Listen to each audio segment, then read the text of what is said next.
Well, it's hard to compete with Professor Cohen. He read for you the letter I sent, but I lost the letter I got in response.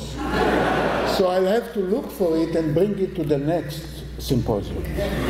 As for numerical things, you know, the rabbi said that Noach 58 is in Hebrew, and so and Ozen is 58, and it favors, really, without reason, the Hamantash over the Latke. So I must really protest.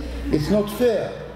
So I considered my own numerological considerations, and I saw that if you write Latke in Hebrew without a hey and with kaf, then the lamed is 30 and the tet is 9 and the kaf is 20. Together it's 59, which means that the next colloquium will be in favor of the Latke over the Hamantash, and in such a way balance and fairness will be achieved. I'm interested only in fairness, neither in Latke nor in Hamantash.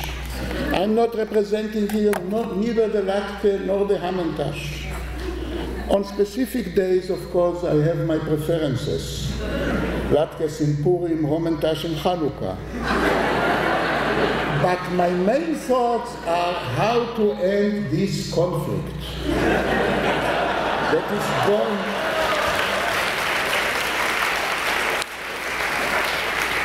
that is going without any solution or resolution or end for 58 years.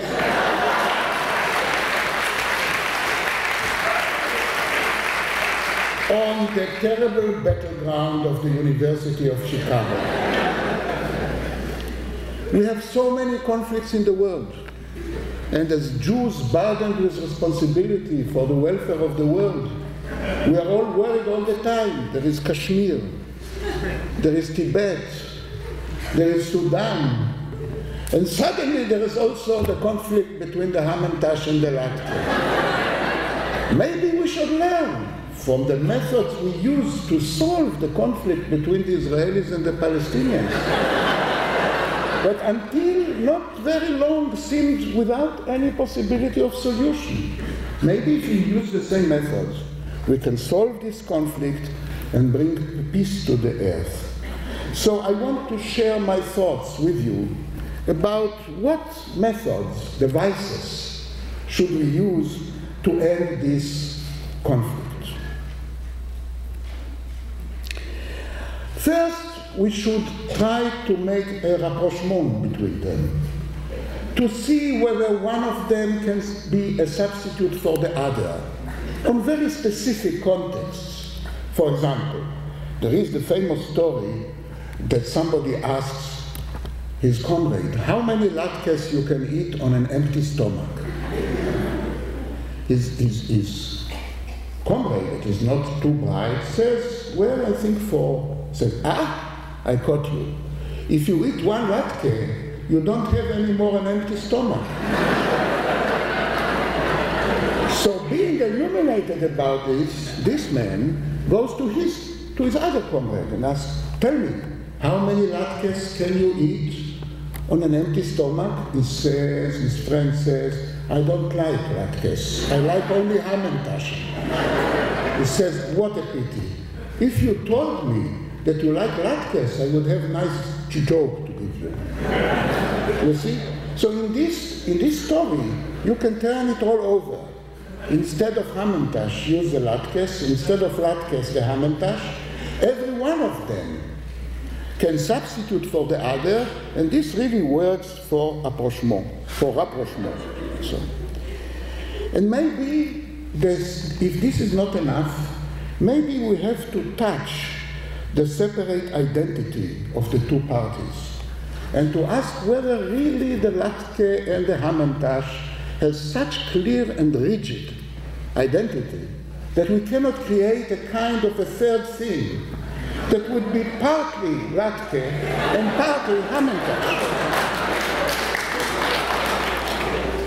Identity is a very crucial issue here. If you listen to professors of sociology, they tell you that nobody fights anymore or has conflict anymore about territories, possessions, money.